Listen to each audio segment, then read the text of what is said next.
السلام عليكم ورحمة الله وبركاته. ازيكم حبايبنا، عاملين ايه؟ يا رب تكونوا بخير. وان شاء الله هعمل لكم جولة في الشقة. نقول بسم الله.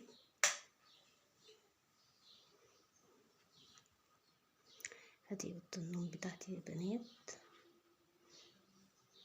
ده السرير ودي الستارة اللي انا مركباها.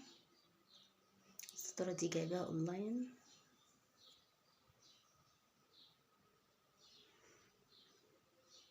هي طلعت خامتها خفيفة شوية بس حلوة برضو، شكلها حلو. وده الكومودينو حط عليه مفرش كده، والكومودينو التاني. ودي الحاجات بقى اللي هو الدولاب اللي انا ما بستخدمهاش، يعني لما بعوز منها بنزل. ودي شكل الدولاب يا بنات.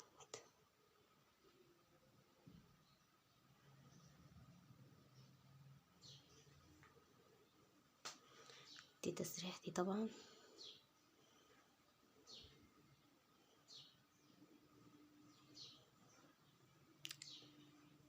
وثبات الغسيل كده شكل الأوضة.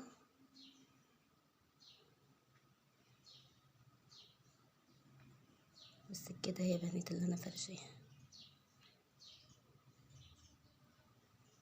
يلا قولوا ايه رأيكم واشتركوا في قناتي.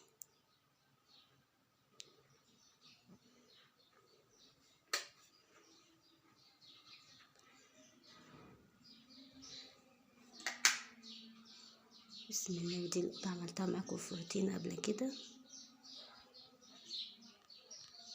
اهي ركنتي يا بنات، دي الأوضة اللي بنقعد فيها.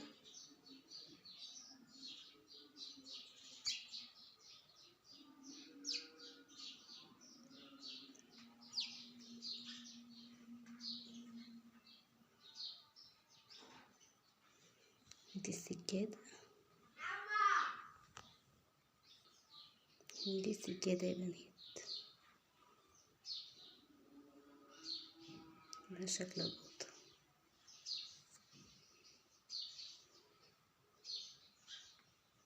دي اللي بنقعد فيها يعني دايما. قولوا ايه رأيكم بقى.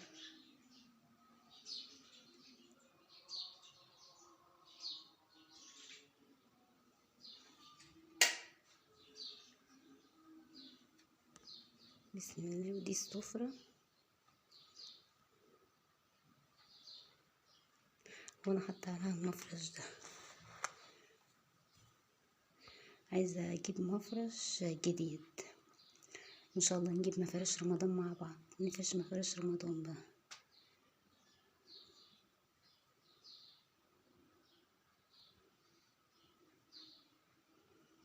وده السجاده اللي في الصاله.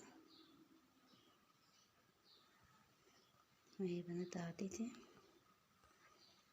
دي الركنه التانية بس معلش على الإضاءة.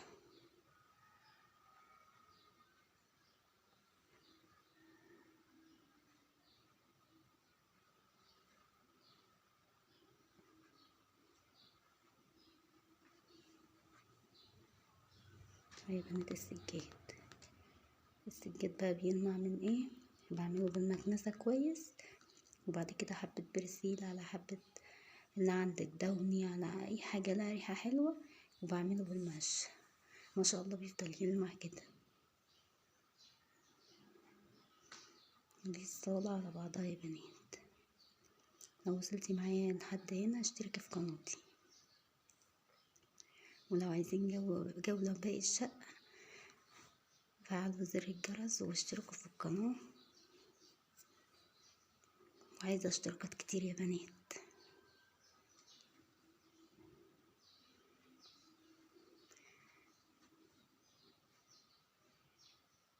ده باب الشقة بقى، وده مكان الشاشة بس احنا شايلينها.